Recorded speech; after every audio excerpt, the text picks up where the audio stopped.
Welcome, everybody. Today, I'm sitting down with Rob Commodari. He is a real estate agent in the Baltimore metro area. He is also a author and public speaker. Rob, thank you for joining us. Thank you for having me, Kyle. Appreciate it. Of course.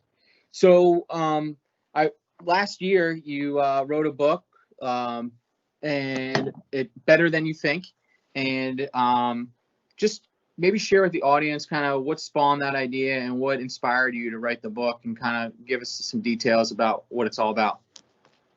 Well, Kyle, it was 1990. I graduated from college, and I was done taking tests, and done reading and all that stuff because I hated English and reading and all that. And I was working at a penny stock firm of all places, and there was 25 young guys in there. And I walked in one day, and this guy who had been off the boat from Cuba just a year earlier, who was very successful at what we were doing, he had a book on his desk, and the title of that book was The Greatest Salesman in the World by Og Mandino. And I picked up that book. I asked him if I could borrow it that night. I picked it up. I read it. And the next day I went to Barnes & Nobles and I bought every one of that author's books. And since then, I'll tell you, I've read about 900 plus books. So I have a passion or a hunger or a curiosity about self-improvement or personal growth. And it was I'd been reading for about 10, 11 years. And I'm like, I want to write myself a book one day. And I felt like that I had enough, in me, so to speak, that I could share. Because it was funny, when I first started this stuff, Kyle, I would read these books, and I come home from college or go out and see out some friends out. You got to read this book. You need to read this book. And when you can't suffocate people, is what I learned. Because if I'm telling you need to read a book, you might be hearing, hey, Rob, you're telling me I'm broke and you're trying to fix me. And that's what happens. So then you got to start being the example. And I'm like, how can I share this with the world? I got all this stuff in me and I want to share it. And I just kept reading. And back in 01, I wrote it as a goal. 05, I wrote a chapter. 09, I wrote a chapter. 14, I wrote 2 chapters. And all along that journey, Kyle, I didn't think I was good enough, smart enough, or anybody's going to be interested in what I had to say. Because at that point, it was probably a self-esteem issue. I knew I had the confidence to do it, but I didn't know if I had the self-worth to get it done. Does that make sense? Oh, yeah, definitely. Well, I'll tell you what, the book inspired me and certainly made me reflect a lot on my life personally. And one chapter that stood out in particular was chapter 7 about persevering through tough times. And, right now, a lot of folks are dealing with different challenges, with everything going on in our society, whether that be, COVID related, racial injustice is another topic. And then, homeschooling with children. So, life's certainly presented a lot of challenges here. What advice do you have for the audience as far as like, hey, how can they, kind of lean on others, their family, and, maybe their business associates to kind of get through some of these challenges? Well, I think the one thing I think we have to recognize from an awareness piece is when this happened, what was the message you were getting? What was the message I was getting? What's the message the universe is sending? Is it saying, hey, we all need to just slow down? We need to slow down and maybe spend more time with our families. Maybe spend more time working on our business. Maybe spend more time developing relationships with those closest to us, and maybe developing new relationships. So maybe that was the message that was being delivered in a universal way. I took it that way. I'm like, I need to slow down. And so in saying that, take this slowdown as an opportunity to deepen those relationships, better yourself, maybe more meditation, maybe more reading, maybe more journaling, and do that and look at that as an opportunity to grow. Now, I don't want to make light of the fact that people are getting sick. I mean, if it's okay for me to say it, I had it. I got COVID. I had it a few weeks ago. And so I went through it. So people have gotten sick. People have lost jobs. People are losing money. People may lose their house, or may have to sell their houses in the future. People have died. So all that stinks, and all that's the negative side of it. But we still have to push forward and persevere through this time or through the season, and just be better. Look at find the silver lining in what's going on. That's what I would tell you. Right. Well, how would you recommend people stay focused on their personal or professional goals with all these challenges too? Like, what are some strategies that you may have for them to kind of overcome some of the hurdles they're dealing with? The first thing that comes to mind, Kyle, is time block, right? Block that time out for whether it's prayer time, meditation time, work on your business time, working, because with the homeschooling, we know how hard that must be. I went on a listing appointment a couple weeks ago, and the mom was homeschooling 3 kids at once. And I was like, wow, how hard is that? 3 different grades. So time, we got to be very disciplined in blocking out time to do whatever it is we need to do, whether it's working on a business, spending time with the family, or personal stuff.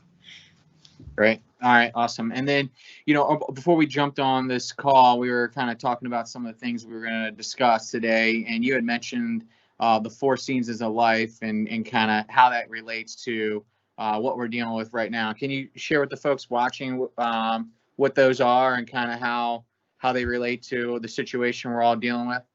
Yeah, and I think of it more as 4, because we could say there's 7 seasons or 11 seasons, right? But I think right now there's 4 seasons that I focus on with what's going on.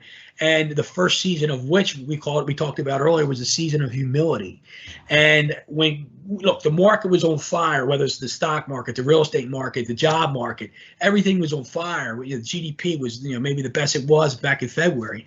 And all of a sudden, bang, COVID comes and it's like, I don't want to say gone, but it's changed dramatically. So maybe we had some freedoms taken away, like we couldn't go out to a restaurant and eat, couldn't go to the movies, and you couldn't gather in large gatherings. So those freedoms were taken away. And so when that happens, I look at that as being humbled. We were served a piece of humble pie. Things are moving so fast, and maybe God's saying, slow down, cowboy, right? So it's now, the season of humility. So the next thing that I talked about was, okay, we have to persevere through this. And I know the chapter we're talking about is perseverance. And I think we're in a season of perseverance. I mean, you could say life, the whole life can be a season of perseverance, right? But since February till now, and maybe going forward, I don't know, 3, 6, 9 months, who knows? We have to persevere through this. We have to think of ways of how we're going to work through this. What do we need to do? What do we need to change? How do we need to think? And whether it's changing a mindset or picking up a new book or whatever, but you really got 2 choices. And I think the choices are this. 1, you stick your head in the sand like an ostrich and pray that everything gets better, or you come out and you fight through this and you persevere and work through it as best you can so you can get to the other end of it. And then the 3rd season I mentioned was a season of gratitude, because we've lost some of these freedoms, because things were, so to speak, taken away from us. We often, people in general often complain about what they don't have or what they lack. And with this going on, it's easy to say that right now. But instead of thinking from a scarcity mindset or a lack mindset, it's time to think about being grateful for what we have. And I'm thinking, wow, I've eaten dinner at home with my kids and my family more than ever in the last, 10, 15 years, because I was home every night eating with them. How great is that? And there's just more family time. There's more time to maybe reflect or meditate or whatever. But just what can you be grateful for? And like we were talking about earlier, on this call now about relationships, so you can take that time and have deeper conversations with people that are going through this and really get to learn where they're struggling, how you can help them. Maybe it's just a conversation or a note or a letter, whatever, a phone call. So that's the season of gratitude. And then the final season we talked about was, this has got to be a season of creativity. We have to be more creative in how we work through this and what we do, what we change, how we talk to people, and how we think. So it's I think it's the more creative we could be in this season, I think the more successful we are on the other side of it. I totally agree. And, one other thing that stood out to me in that chapter about perseverance was when you were discussing the power of prayer. I'm a man of faith, and I know you are too. So kind of share with the audience of how you've leaned on God and praying to kind of get you through some of the challenges that they're dealing with as well.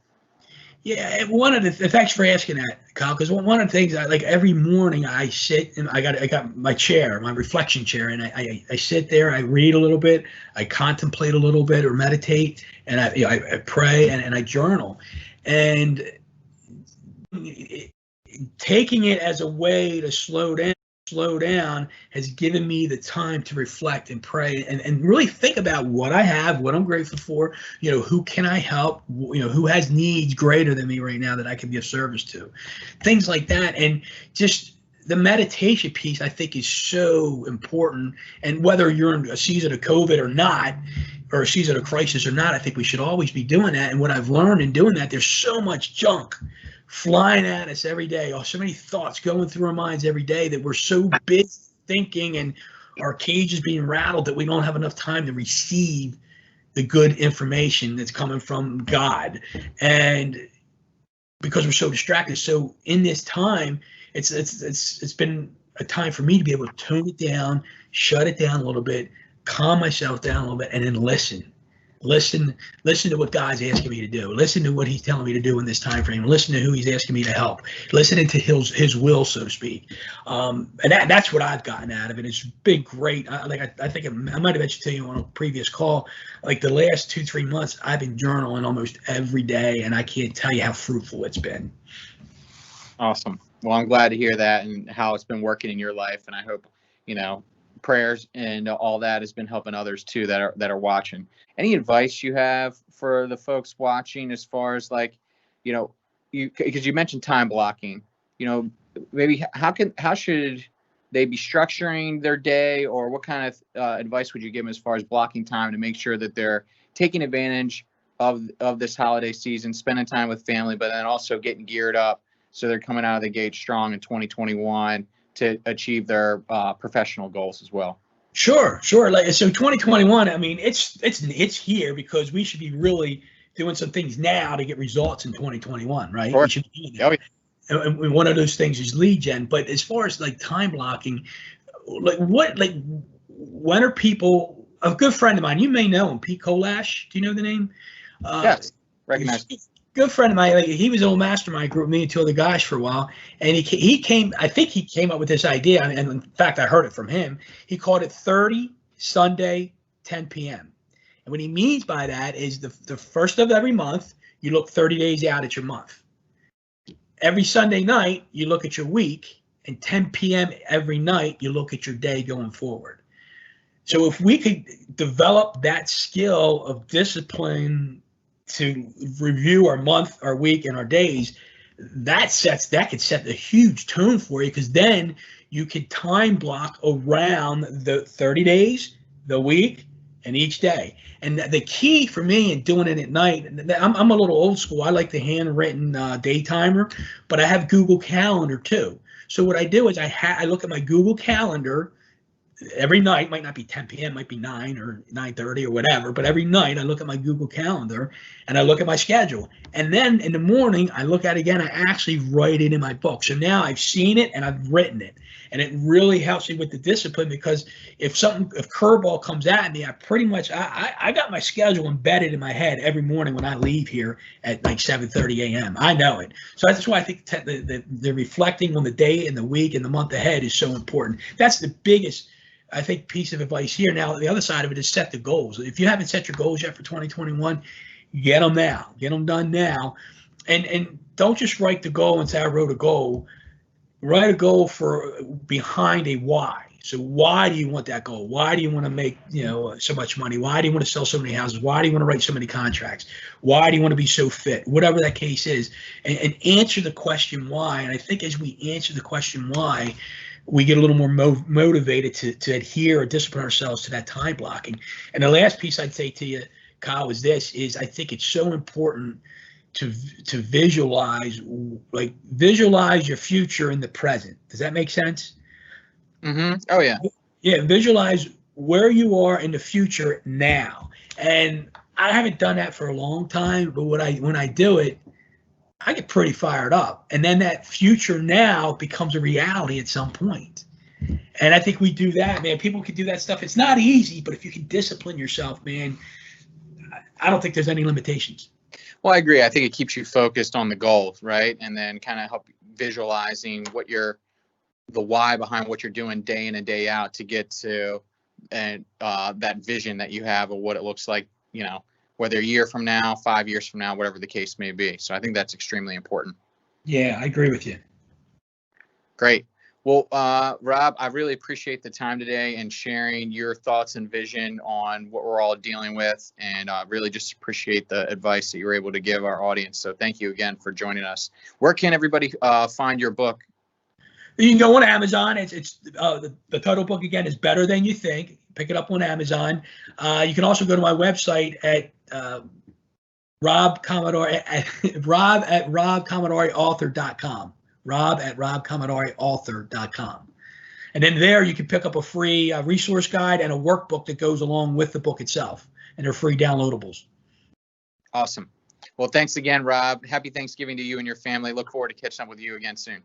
You got it, Kyle. Thanks so much. Happy Thanksgiving to you and your family. Thank you.